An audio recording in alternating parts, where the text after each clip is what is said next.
దెబ్బకు పాకిస్తాన్ కాలరాత్రిని అనుభవించింది. భారత్ కొట్టిన చావు దెబ్బకు పాక్ లో అత్యవసర పరిస్థితి కొనసాగుతుంది. అటు ఇంటర్నెట్ సేవలు పనిచేయడం లేదు. రాత్రి పాక్ ప్రధాని షహబాజ్ షరీఫ్ ఇంటి సమీపంలో భారత్ దాడి చేయడంతో ఆయన సేఫ్ హౌస్ కు వెళ్లినట్లు, బంకర్లో తలదాచుకున్నట్లు వార్తలు వినిపిస్తున్నాయి.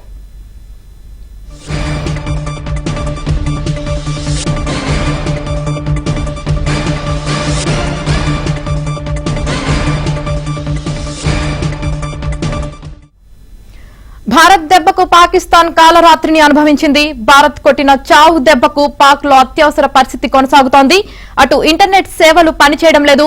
రాత్రి పాక్ ప్రధాని షహబాజ్ షరీఫ్ ఇంటి సమీపంలో భారత్ దాడి చేయడంతో ఆయన సేఫ్ హౌస్ కు వెళ్లినట్లు, బంకర్లో తలదాచుకున్నట్లు వార్తలు వినిపిస్తున్నాయి.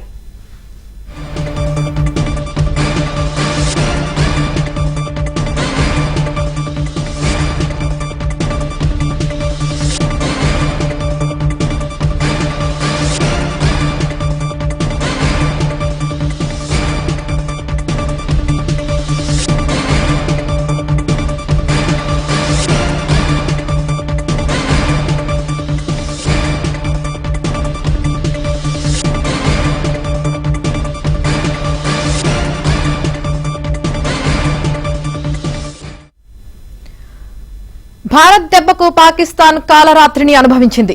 భారత్ కొట్టిన చావు దెబ్బకు పాక్ లో అత్యవసర పరిస్థితి కొనసాగుతోంది. అటు ఇంటర్నెట్ సేవలు పనిచేయడం లేదు. రాత్రి పాక్ ప్రధాని షహబాజ్ షరీఫ్ ఇంటి సమీపంలో భారత్ దాడి చేయడంతో ఆయన సేఫ్ హౌస్ కు వెళ్లినట్లు, బంకర్లో తలదాచుకున్నట్లు వార్తలు వినిపిస్తున్నాయి.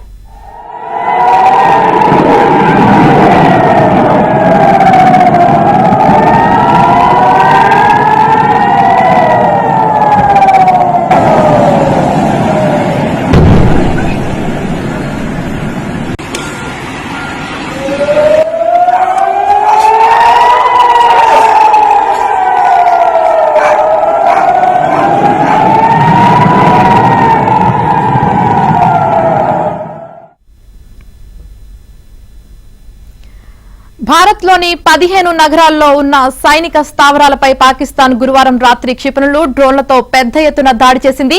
అయితే ఆ దాడుల్ని సమర్థంగా అడ్డుకున్నామని భారత రక్షణ శాఖ ప్రకటించింది. మన integrated counter UAS and air defence systems ను ఉపయోగించి పాక్ క్షిపణుల్ని, డ్రోన్లను కూల్చివేసినట్లు తెలిపింది.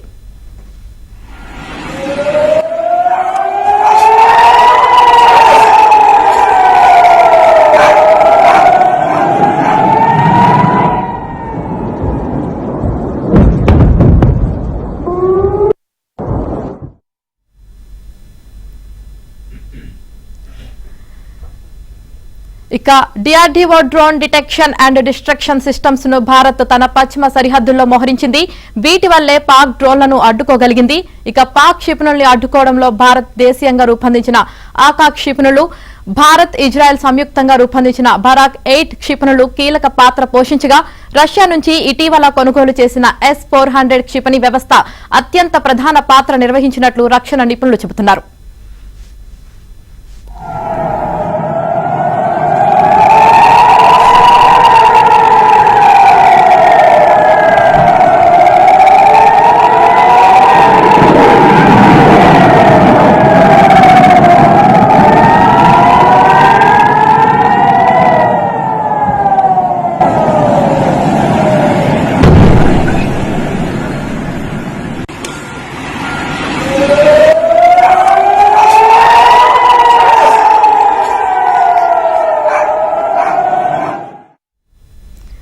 ఇక వీటిలో S-400 చాలా శక్తివంతమైనదని భారత సైన్యం ఇటీవల 3 S-400 రెజిమెంట్లను రష్యా నుంచి కొనుగోలు చేసింది. ఈ వ్యవస్థకు భారత్ సుదర్శన చక్రం అని పేరు పెట్టింది. రష్యన్ S-400 బాలిస్టిక్ క్షిపణుల్ని, క్రూజ్ క్షిపణుల్ని, శత్రు విమానాల్ని గుర్తించి ధ్వంసం చేయగలదు. ఏకంగా 400 కిలోమీటర్ల దూరంలో ఉన్న లక్ష్యాలను కూడా ఇది గుర్తించి దెబ్బతీయగలదు.